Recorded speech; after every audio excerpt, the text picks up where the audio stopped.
Okay, greetings everybody. Welcome to Caves of Cud. Oh boy. I hope you're all having a great day. I am Vormithrax. If you're new here, welcome. We're going to be checking out a brand new game. Well, not how to describe this. This is not a brand new game. I have sort of tried to play it in the past. Longtime viewers of the channel will probably heard me mention Caves of Cud a few times.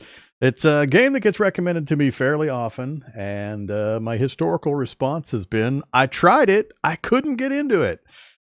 So I've tried playing Caves of Cud 3-4 times in the past, but every time I only made it half an hour or so, 30 minutes. I'm not sure how far I made it, but I very, very quickly decided it just wasn't for me and set it aside. And then I would wait another year and try again. And same thing would happen. And it's weird because it's something I should probably like quite a bit. And, it's well regarded. But something about it just bugged me. So I saw that it had gone through a fairly major UI rework. And that was one of the things that kind of bugged me quite a bit when I first tried to play this a number of years ago. I didn't like the UI. I didn't like the color schemes. There's just a lot of things I didn't like right off the bat. Just slapped me in the face right from the beginning, and I just couldn't get over it. And I just had too many other things to do, so I set it aside. So we're finally going to, we're going to give it more of an actual try. So Caves of Cud is now on the playlist. For folks that are experts in Caves of Cud, settle down. I'm going to make terrible decisions through total ignorance and inability and so on. Let me make my mistakes. Don't tell me all the cool stuff I can get if I go certain places and do certain things. Anytime I play a new game like this, I'm always welcoming interface help and mechanics help. So if you see me struggling with why or how something works, or if there's an easier way for me to do something via an interface or a hotkey, feel free to chime in. But leave all the strategy, leave all the build metas, leave all of the go to here to get this item stuff. None of that, please. I'll learn and I'll pick up that stuff as we go. At some point in the future, if I do play it extensively, I'll turn off that restriction, and you guys can just throw all your best stuff at me. But for now, just let me poke around at it and see how it goes. So if you've never heard of Caves of Cud, very, very well regarded roguelike, kind of in more of a traditional RPG style than some of the other ones I've played. Very detailed, very, very layered world, kind of a mix of, I don't know, magic, mutations, technology. It's got a lot of stuff in it and a slightly different slant on world building. But from what I've heard, it's very detailed, a lot of possibilities as you go through it. Very large amount of gameplay available, and tons and tons of meta builds for different characters and so on. So I have done a little bit of research and watching of some tip videos for the very, very early game, just the stuff you need to know to kind of get by in the early game. I restricted myself to just that kind of info so I wouldn't get hit with too many spoilers on storyline or quest or whatever that kind of stuff is. But I do know a few of the basics, but otherwise my total play time here recently is about 30 minutes of just kind of poking around at it and messing with the interface in the early game. So with all that out of the way, let's go ahead and jump into Caves of Cud and show you what the game's all about. All right, new game. So we got a bunch of different modes for the gameplay, the general gameplay, mostly having to do with saving or not saving. So classic, permadeath, lose your character when you die. I'm all about that in the Cataclysm Dark Days Ahead and a bunch of other games. I much prefer that mode. The next one on the line is checkpointing at settlements, the roleplay mode. So you'll basically make a save whenever you visit a settlement that you can reload and then continue with if you die. And then wander. This is, I think, more of an open. Let's see. Most creatures begin neutral to you. No XP for killing. More XP for discoveries and performing the water ritual. Checkpointing at settlements also. And there's a daily challenge mode. I believe you can turn off the permadeath in the options menu somewhere too. I'm tempted to play. I want to play classic, and I will be playing classic in no time at all. I'm somewhat curious if playing a checkpointing at settlements would be a better idea as a first game mode. Just so I have an opportunity to, I'm going to die because I'm totally ignorant on what's dangerous and not dangerous and where to go and not to go and all that. And that'll just take time for me to pick up and start learning. So I'm not sure which of these two. I think we'll go classic initially, and we'll see how I do. And I'll get a feel for things, and then I'll make possibly an adjustment to role play. But classic is the way to go. So, yeah, let's do classic. Next up, we've got character creation. So there are preset characters that we could choose from, and there's two different main categories: mutated humans and true kin. And as mentioned here in the highlights, in the mutated humans, you get mutations. There's a huge list of mutations, huge list of possibilities for stacking them for various bonuses and such. And my general understanding is that mutated humans are stronger in the mid to late game than the true kin. So true kin are stronger in the early to mid game, but to the later end of the mid game into the far end of the game, with knowledge of how to use the mutations, which ones to take, and so on, that a mutated human is going to be at the far end of the curve, a stronger choice. I'm probably going to go Truekin initially just because it's, I think, less stuff for me to deal with. We'll get into the mutation stuff for sure, and we'll probably have a grand old time there. But I think Truekin will allow me to have less on my plate initially to try to figure out and deal with until we get some basics done. So I'll probably go Truekin. Let me actually back up a second. I think what I'm going to do is I'm going to pick the last character that I set up in my test game, just because I'm somewhat familiar with what he's got and what he's got going on. So let's pick that, and you can kind of see what I built. So, oh, actually, I took the mutated human. Do I still want that?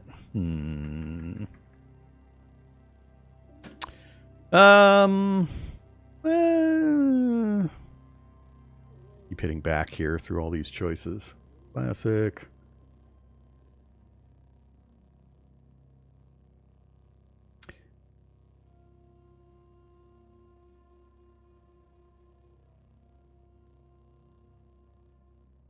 Yeah, let's go with the Truekin. I'll mess with the mutation stuff later.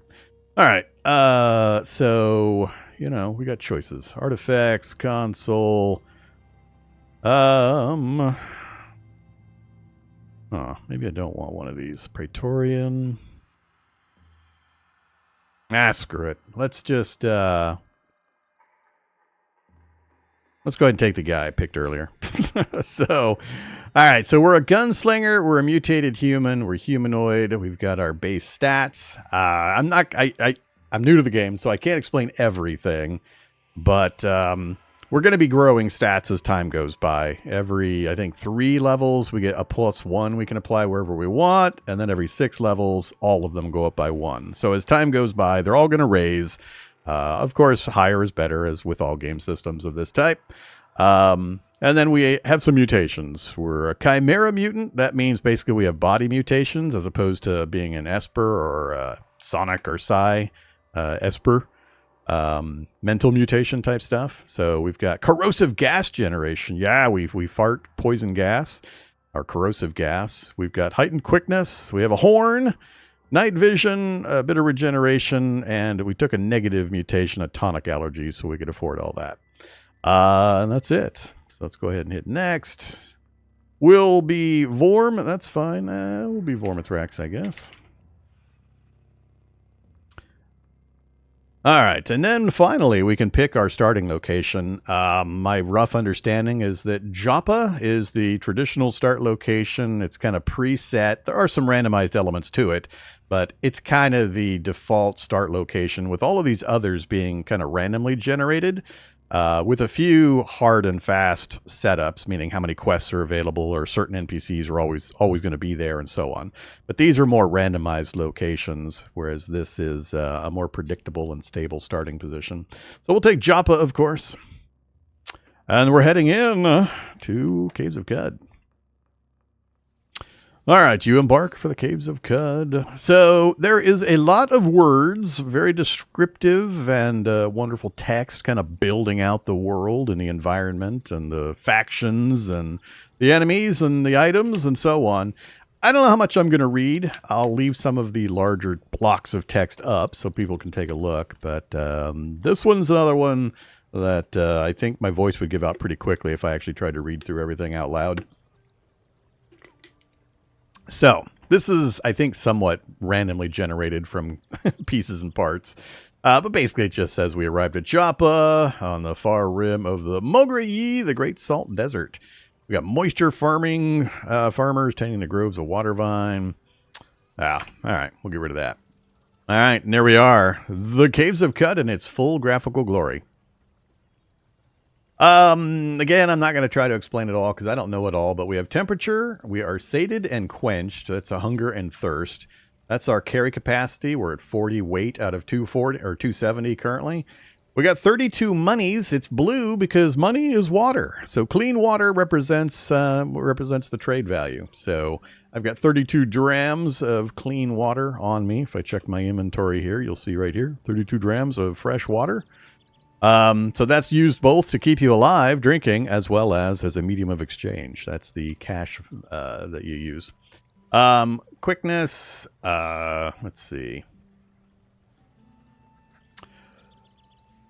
That's quickness, movement speed, armor value, dodge value, mental armor, resisting mental type attacks. All important for various reasons. I know there's certain benchmarks that I want to try to get to. I think 6 is the armor value that we want to try to get to as quickly as possible in the starter areas at least. Dodge value, I guess, depends a bit on if you're going heavy armor or not. I don't know all the mechanics behind these and how to min-max them. The time, a little sun-moon indicator, and we're in the village of Joppa, or the location of Joppa. We got a lot of buttons here for doing various things. This is our message log. Lots of information can be constantly scrolling through here, and we have a mini-map toggle that'll show a mini-map here. Is it working now? Yeah, there we go. So now the mini-map is updated. I don't need the mini-map for the moment. And we'll go through other things later. But quest log, we have our fire and reload command for our ranged weapons. We can see 2 pistols here. Because of the class we started, we have 2 pistols. And this is the number of bullets or rounds that are ready to go. Then we have our ability bar. So we can sprint, we can make camp. We have akimbo, which is part of our gunnery abilities. So we can have a pistol in each hand. And then we can release our corrosive gas. And we can adjust these by pressing the A key listed here. And I can actually change their position if I would like on that bar by clicking and dragging. But we'll leave that alone for now. All right, we have 18 hit points. We are level 1 with no XP. And this is the actual XP bar. This will fill in as we gain XP. This is the start of the village. Let's see how many things to cover here. Let's go to this screen. This is the world of Cud. I don't know if it's the continent of Cud or if the caves of Cud are a particular location on this planet or what. But this is the map. This is always the map. The map doesn't change. The map itself. So the overall geography of the map is always identical. And the major features like Joppa is right here. This is where our character is currently. And some of the major terrain features are always exactly the same. But beyond that, there's huge amounts of procedurally generated stuff that is randomly created and sprinkled all throughout the world. So if I just start moving randomly this way, there could be a dungeon or a temple or something right here this game, but it won't be there next game, that kind of thing. Now, the size of my character denotes the size of the map position I'm at. So you can kind of see just how big the area is in that regard. And each of these positions is called a parasang. I have no idea why, or if that's a real world term being used or what, but they refer to that as a parasang. And each parasang, when I'm not in this mode, each of those spaces is 9 of these screens arrayed in a 3x3 grid. So just realize that, nope. When you're looking at this, each of these is 9 of those actual screens that we run around on. So that's kind of how big things are. And it's going to randomize a huge amount of the stuff. So while the overall map is static and not random, massive amounts of the actual content you're going to encounter is. So yeah, there are storyline quests and so on. I know nothing about them or what we're going to be doing. Oh yeah, well, of course, there's zillions of underground levels. The world goes both up and down in layers, kind of like Z levels in Cataclysm Dark Days Ahead, if you're familiar with that game as a reference. It also does use a reality bubble system, just like Cataclysm, where only the location you're in is active. at any particular time. All the rest of the map is kind of held in stasis until you enter it, and then it activates.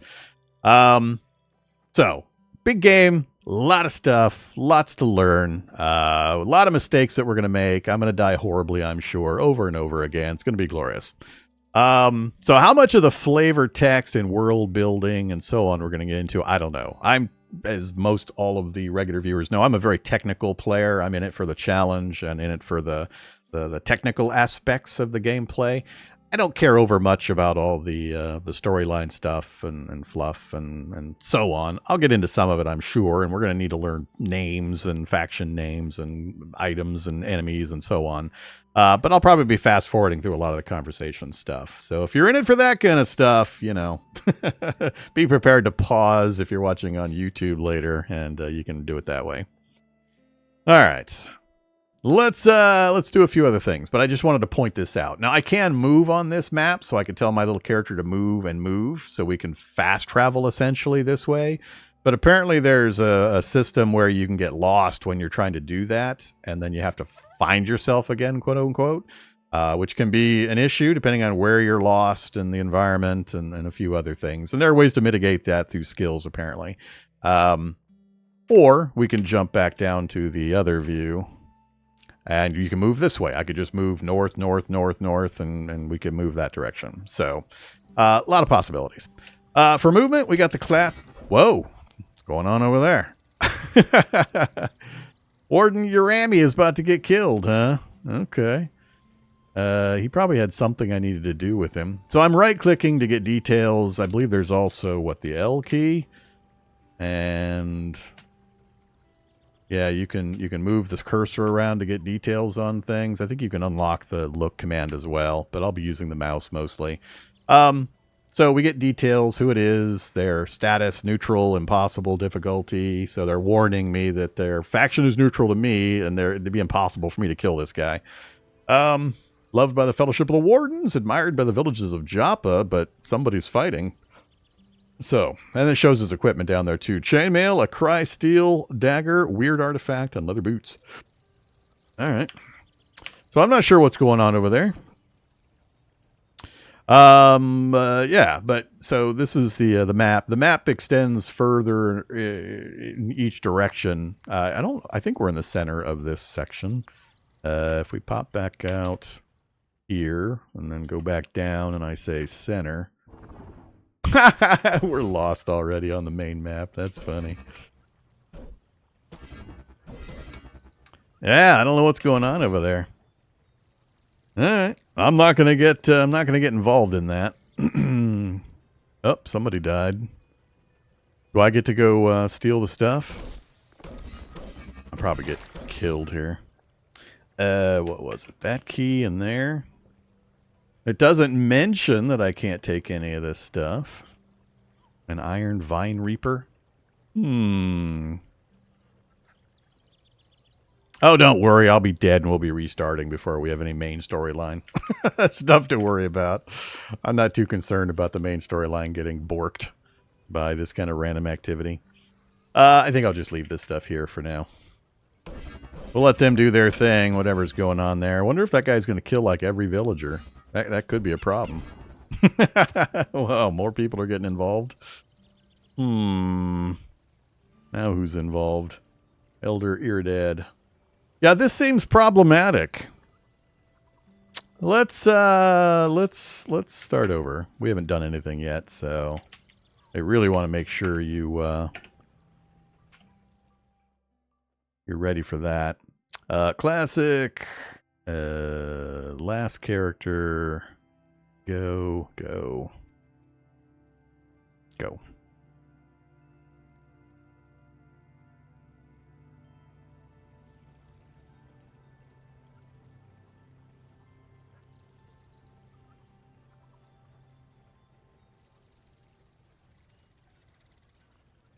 All right, let's see if we can not have that happen immediately. That's the guy right there, right? Yeah, so I don't know what the deal was there. Probably I could have figured out what happened, but I don't know. All right, so yeah, this is the village. There are buildings you can go into. How do you close the door? I can probably do it this way. Maybe not. C does not close. C is talk. Nah, C's going into talk mode.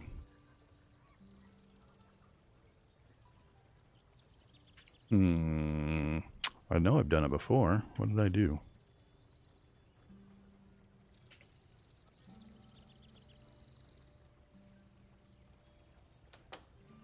The open command did it. Alright, that'll work.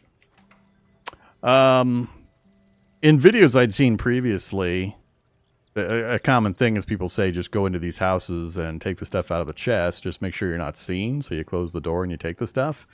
But I've noticed that there's a lot less houses you can do that in now. This is like the only house I seem to be able to do something like that in.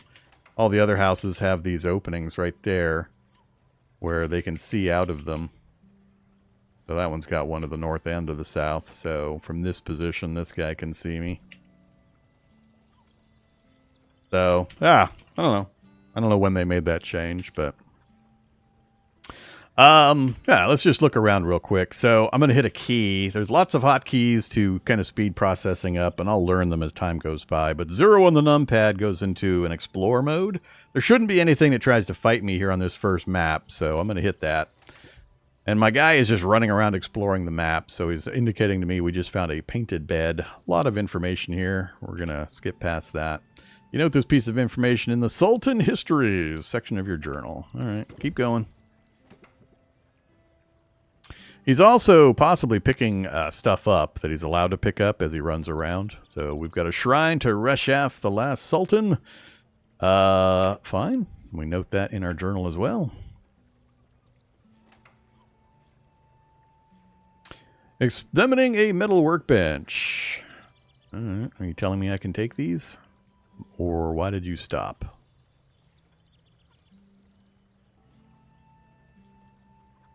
That's it. We got everybody explored. All right. So that's the full village. We have a vision range, so you can see the buildings are blocking line of sight. Now, the only other thing I want to point out is I do know about this before somebody tries to spoil me and tell me. So there's a crack right here that goes underground, and so we can go into there. It's kind of like the starter dungeon. We can go in there. So we'll think about that. I don't remember or know really who I need to talk to. We talk to you. That's Argive. All right. So where can I find a cave? Make yourself useful. Fetch me a knick-knack from one of the caves, and I may reward you. Sure. I will return with your knick-knack. Receive the quest. And is he the one that we want to talk to about? Nope. We only have those two choices. All right. Let's go ahead and do our theft from the one house here.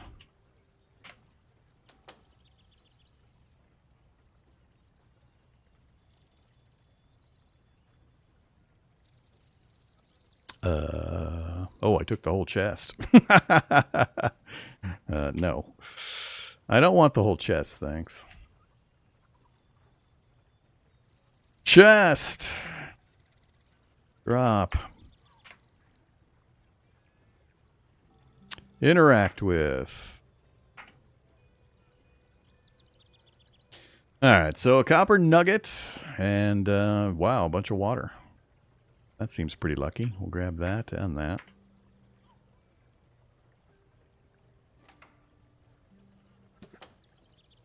I'm a little worried about trying to take from these. I don't know if it's literal line of sight or if it's the fact that there's an open space that's going to let them... Oh, there's nothing to steal in here. Maybe from here. Nope. This one for sure I can't do. With that guy down southwest of me. Hi there. You're not going to hit me, are you? He sure seemed like he was following me to smack me across the face. Okay. We got 75 of the water. I think there's at least one more guy in here that'll give me a quest. Who are you? Watervine farmer. Nope, not you. That is Tam, the merchant.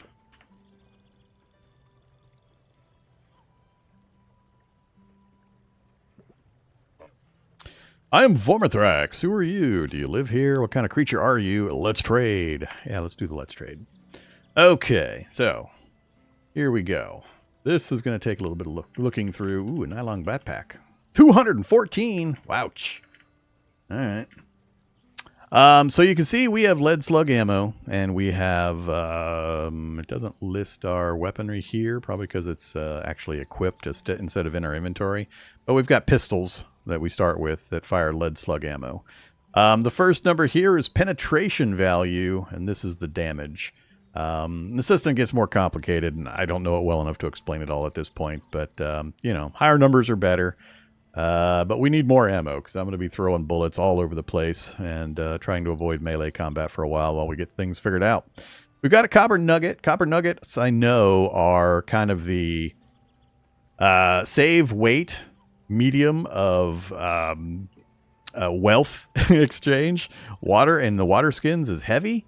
So you very quickly, if you keep accumulating it, overweight yourself, and you can buy copper nuggets that are always $10 in both directions. So he sells copper nuggets for 10, and you can sell them back to him for 10. So they're the universal kind of medium of exchange. I don't know if there's better ones later when you play the game. If you got like silver and gold and so on, like there's gold nuggets here. But they're the way that you can cut down on your weight being taken up by all the water you're lugging around as you buy up copper nuggets. So he's got 3 available currently. I also don't know how often they reset their merchant stuff. Okay.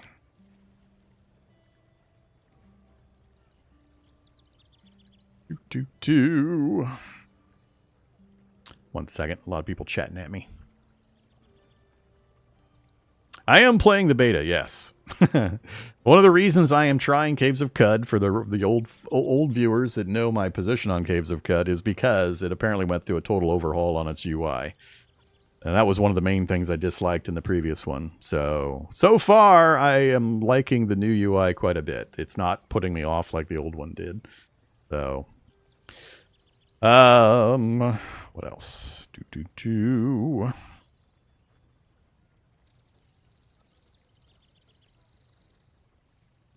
If you change your mind about Caves of Cud, that's what we're about to find out. So you missed the intro, apparently, where I went in detail about why I'm playing it now and the history of my history with the game.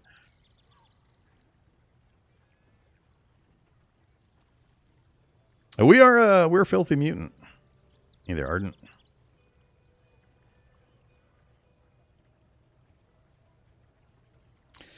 See, Sheppen is not, I'm not ignoring Sheppen. I'm ignoring every person who ignores my saying, I don't want any info about quests or spoilers or go do this or go here and get this awesome thing.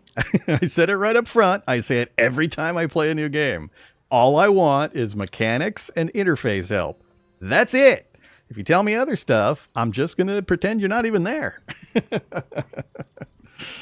So, you know, it's not that I don't see the chat. I see it, and then I glide right on past it when I notice it's probably telling me something I don't want to know. All right. So, yeah, mechanics and interface stuff. That's all I want for folks that are jumping in late. That's all I ever want when I start up a new game like this. So yeah, he's got this stuff. We've got this stuff. We've got, it shows the trade values down here. We've got 75 worth of water available to trade if I don't sell him anything. I don't have the faintest idea what I want to sell. I know roughly that I want to try to keep my picking up stuff to the lower weight stuff. And it doesn't show values when you're out in the world, which makes evaluation an experience that you have to learn. You just have to learn what's worth the weight that you're going to carry around. So we'll figure that stuff out as we play. But for right now, I would like more lead slugs. So let's... how do I queue this stuff up? So enter, filter, space, vendor actions. So if I do that, add the trade. And how many lead slugs? So he's got 51. Give me all 51. All right, and that sets up 1.46 of our our drams of water currently. I don't think I'll take the rest of that stuff. Do we want leather armor? I'm going to go without buying anything. I'm going to see if we can acquire any of the early game stuff, especially if we've got plenty of ammo and we can kill things at range. I'm hoping we can just pick stuff up. Why is a nylon backpack so important? Plus 20% carry capacity. I guess that would be pretty important. That's got to be the weight that we can carry. That it's just flat, giving us a big bonus. That's really good. Artifacts, a small milky tube. So as in traditional roguelikes, this game uses unidentified artifacts that you have to examine or look at to try to puzzle out what they do. Every time you do that, you'll either figure out a little more detail about what it is, or you'll bust it. So, you know, fun. I think that's all keyed off of intelligence. Food, torches, daggers.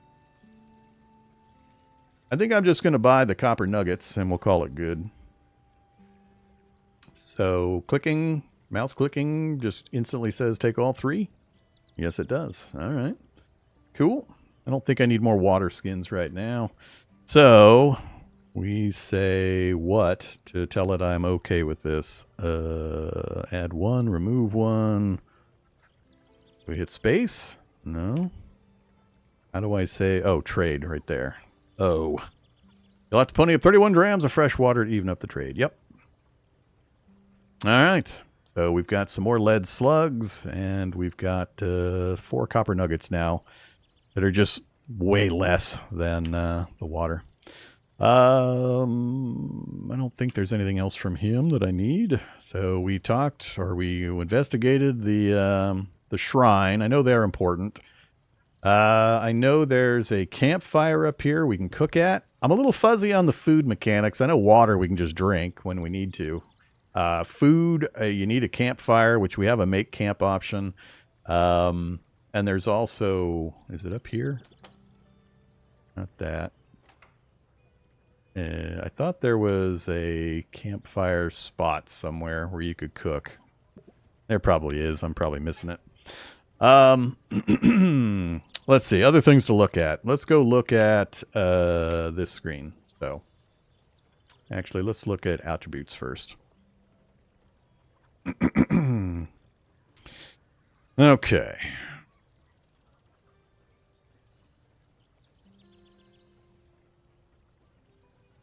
Yeah, filters, category options, lots of stuff like that. Thought Caves of Cud was on the no Vorm list? No, I tried it 3 times. I just couldn't get into it. I didn't put it on my never gonna play list. I put it on my I keep trying and I keep failing. But the game went through a big overhaul of the UI, which is one of the first things that majorly turned me off the last few times I tried to play it. So here we are. We're on attempt number 4. I mean, I want to play it. It's right up my alley. I just, the color scheme and the UI just instantly drove me batty every time I tried to play it previously.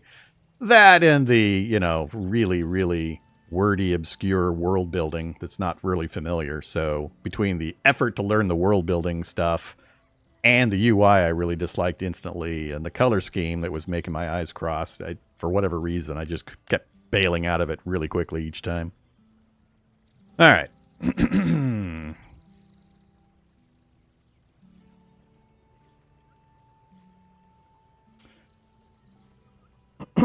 So we've got attributes. I'm going to go ahead and mouse over these. A lot of people don't know the game. I just want to kind of point out how the character build is currently. So we got 18 strength, and I know one of the big things I know about is at certain numbers, you get a bonus modifier listed down below. So agility 20, we've got a +2, strength 18, we've got a +1, and 16, we've got a +0.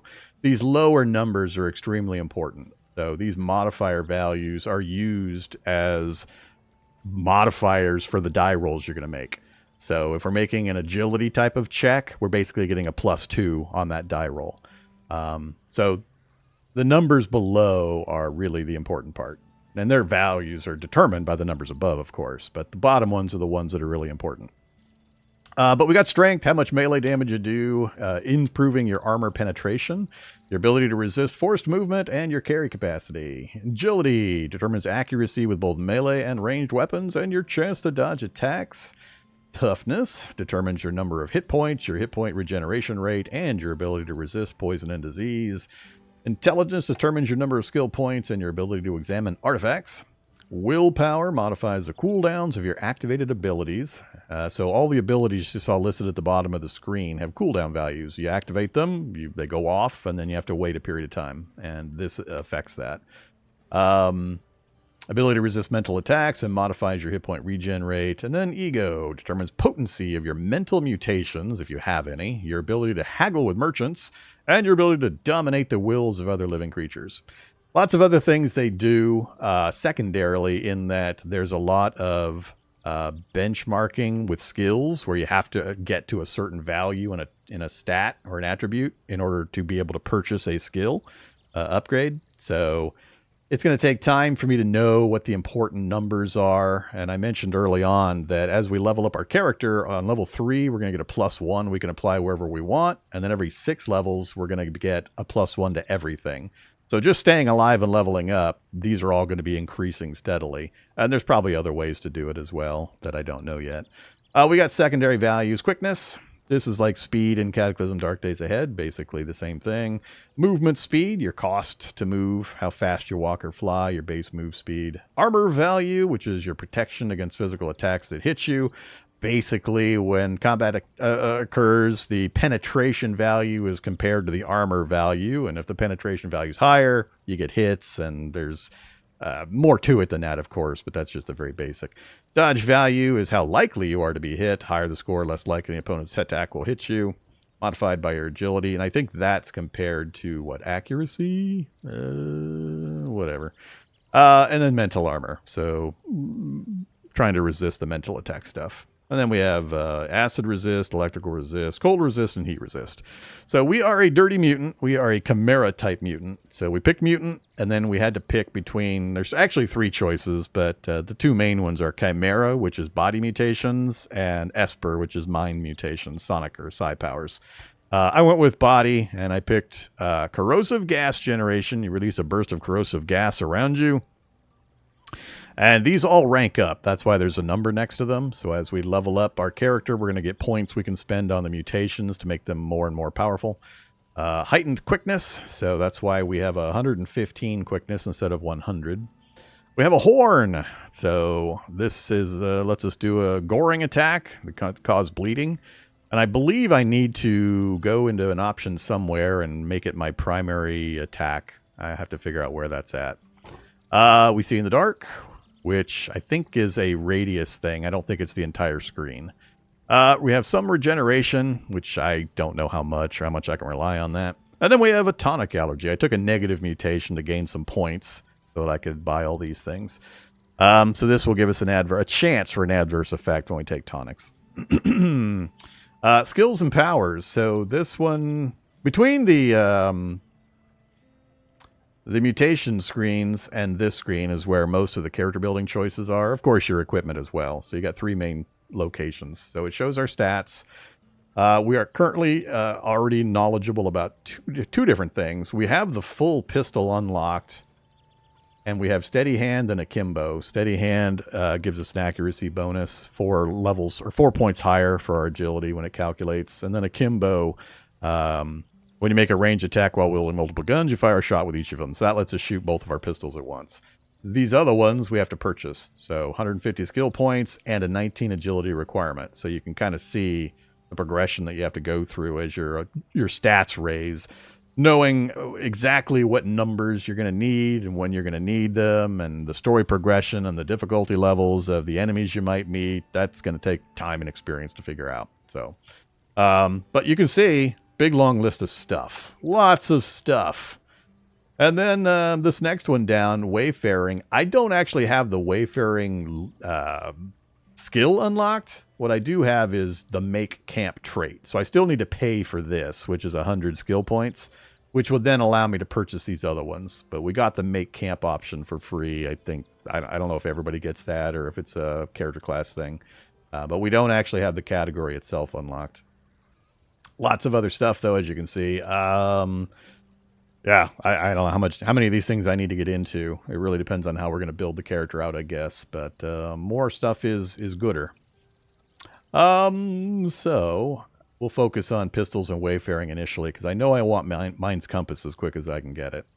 That will help us from getting lost as often while we travel around. But we're going to wait on this screen. Can't do much right now. We've got our inventory screen, so we have all of our stuff and what we have equipped. There's our 2 pistols. We have,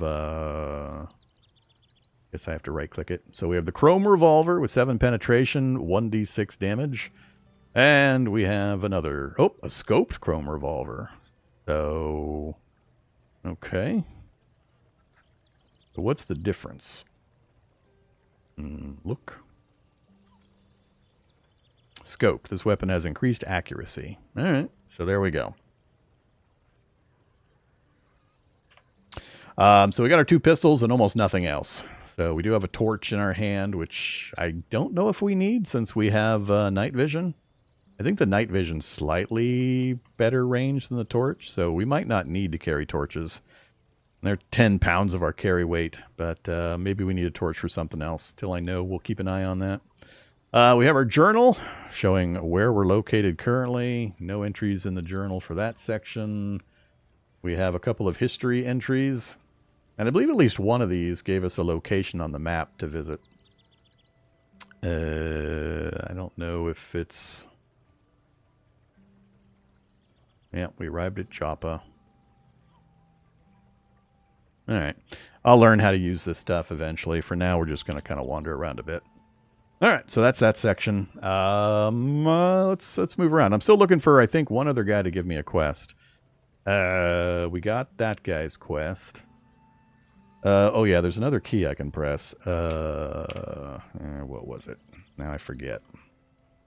Backspace? Backspace! Go to which point of interest? So... I think it's the green guy?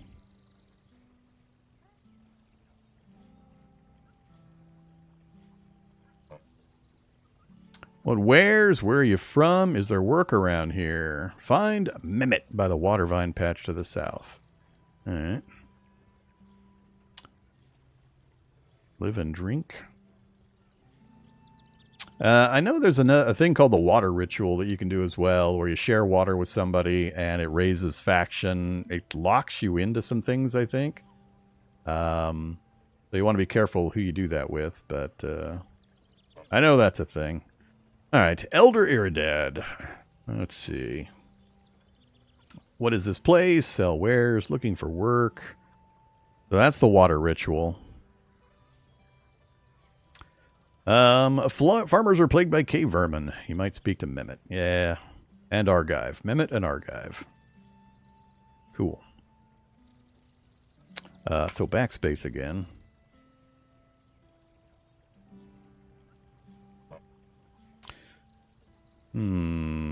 Search of work. Alright, something's eating our water vine. Around Beetle Moon. Curran says he saw a creature spider-like slinking in the brine, but no cave spider would dare get so near. Warden stops. Tasted a bit of the red fleck in the pool. Shale, like we find in the soil by Red Rock. Alright, so they want me to go to Red Rock. I will do as you ask. Alright, new quest. What's eating the water vine? So, we go to the journal.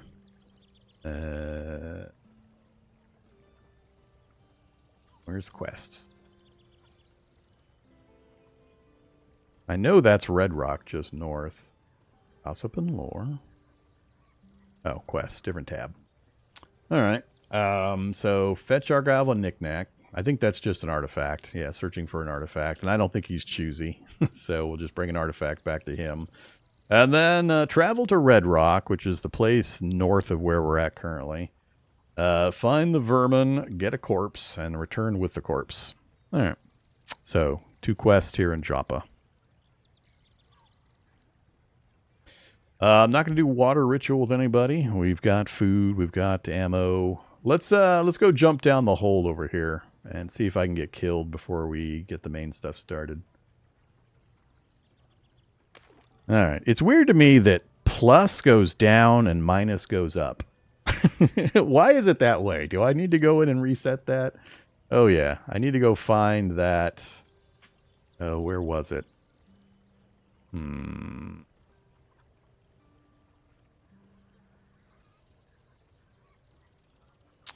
Back up through chat again. You guys are really chatty with the K's of Cud on the plate here.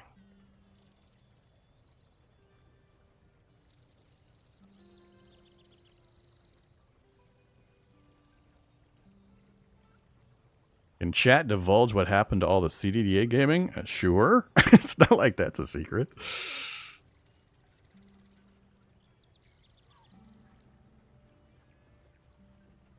With insert, you can change your primary attack. All right, that's what I'm looking for. Insert. No, insert's not doing anything. Whoops. Insert didn't do anything.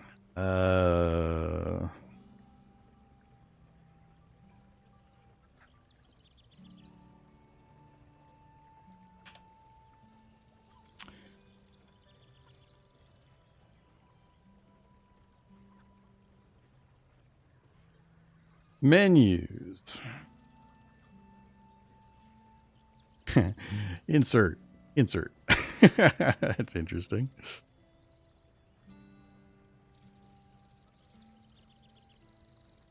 Status screens, actions.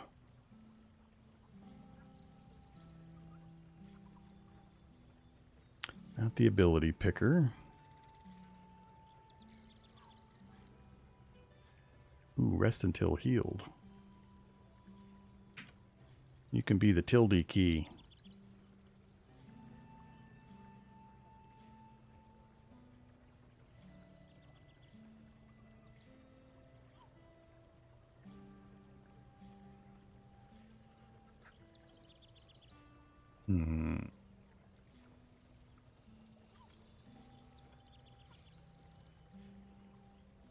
Doesn't seem like it's any of those. Where, oh, where are you?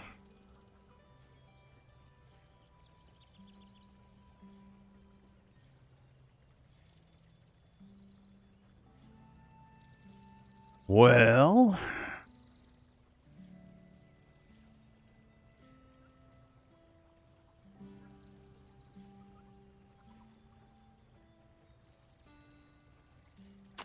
not going to be in here.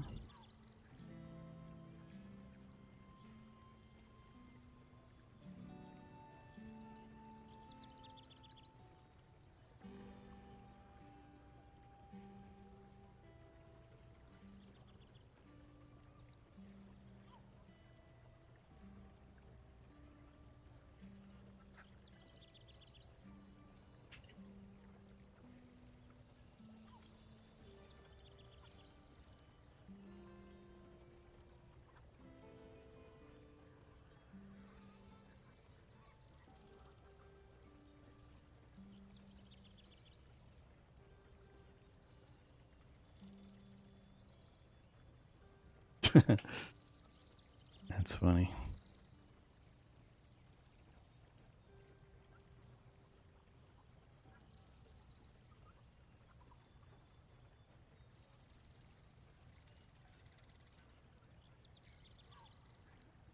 An equipment in the inventory menu?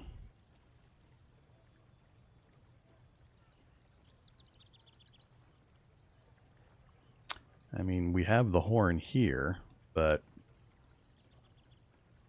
there's a way to tell it to use that as the primary attack. I'm not sure if I want to do that with a guy with pistols for sure, but since we're kind of ranged focus. That's what I'm trying to figure out.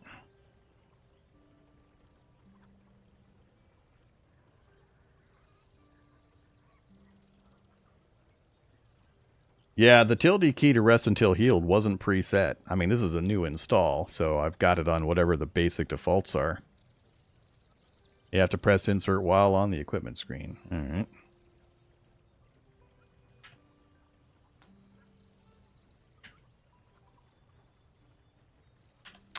I don't know. Less insert means something different to you guys than it does to me. Not that key. Oops. I'm not sure what I just got rid of.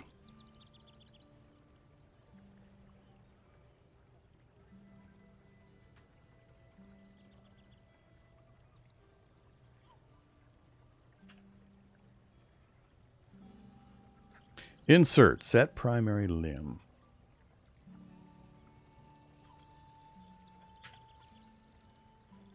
Ah, so it's got the little star there. I think that did it. Thought it was done a little differently, but that's fine.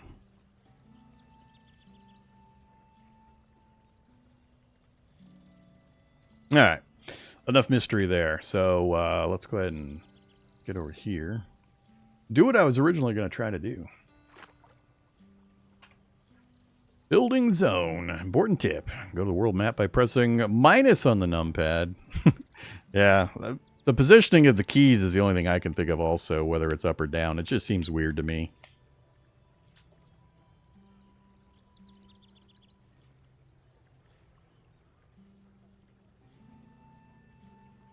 I think the greater than less than is correct, from what I remember. Whatever. All right, we're in waterlogged tunnel, 1 stratum deep. Do I just press the O key or 0 key?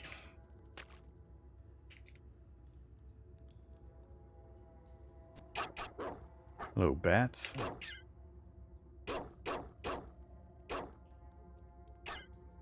And let's just hit the key. All right, so that is what? That is Jilted Lover. Verdurous Siri mottled with thorns reach for the warmth of a body. They hug the air in desperation. All right. So we'll just shoot it. You hit Jilted Lover ×2 with a lead slug for 7 damage. It dies, and we gained 25 XP. Keep searching. Another one, kind of in the corner. Love how I can't hit something. That's fine. We'll get it from the other side. Whoa! What was that? That didn't seem good. Seed spitting vine. Hostile average. I don't know how far I can hit accurately. None of the information on the items mentions like ranges. I'm used to items like this having more stats. I mean, can I literally fire at something 50 spaces away? And does accuracy decrease over distance? How's that all work? I don't know how that works. All it mentions specifically is the penetration and the damage. Doesn't mention anything about ranges or, I mean, is a long gun better than a pistol? Accuracy-wise, does it not make a difference? Don't know. No problem hitting that one. Keep searching.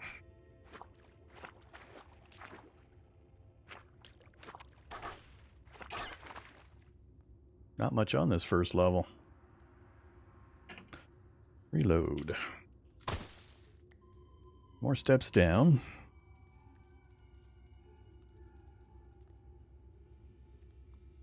I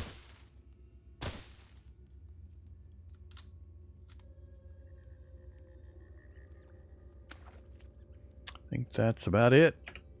Alright, so we'll go that button. Walk to the nearest stairway down. Yes.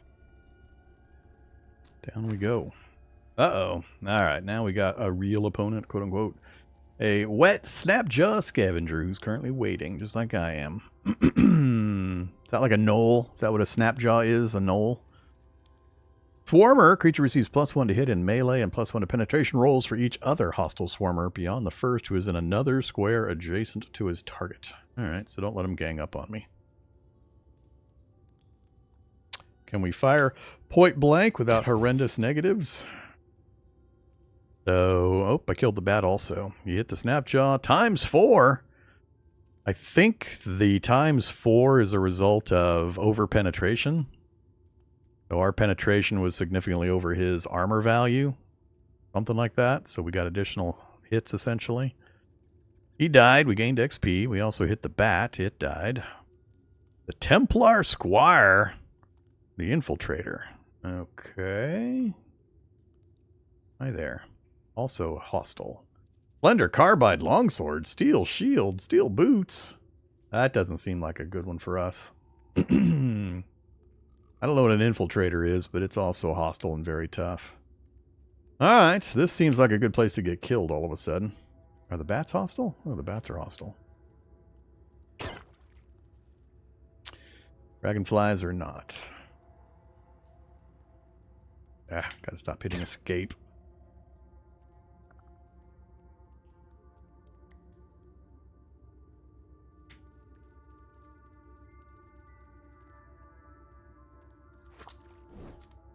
Whoa, what was all that? Oh, there's not one of those guys.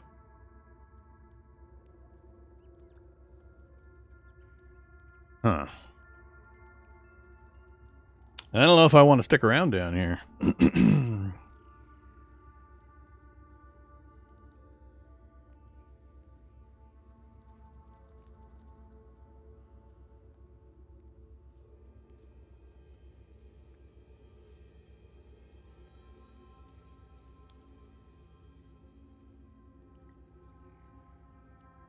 As far as I know, there's always been a tunnel in Joppa.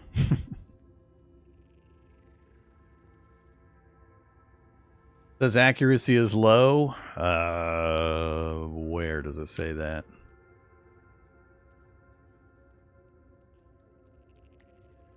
Ah, right there. But does that mean just... I mean, it still doesn't answer my question. Is it low at 1 space and low at 100 spaces equally? I mean, if it's just universally low as a descriptor, that doesn't really tell me much. It'll give me a comparison to another weapon, I guess, but it doesn't answer my range question.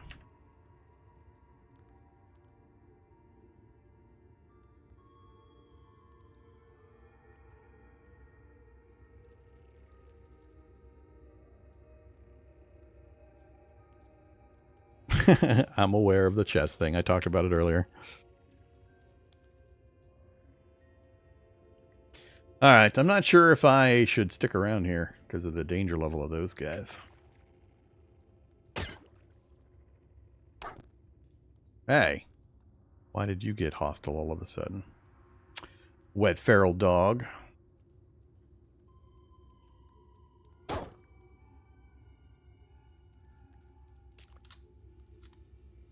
They've got a camp up north there.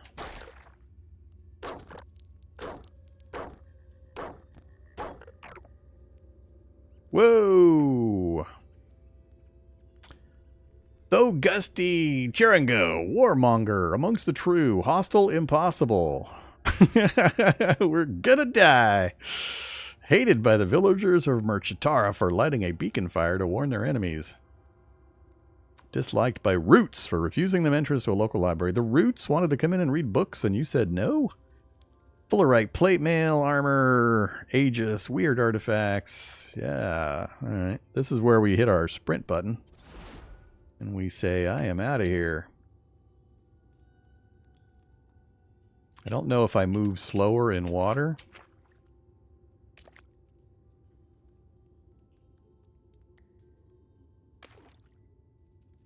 Alright. There may be more for us to explore down there, but let's bail out of there. So we're full health. We're hungry. Alright, we got to figure this food thing out a little bit. Like I said, I could have sworn there was a cook fire or something in this town that I could use. But I don't see it now.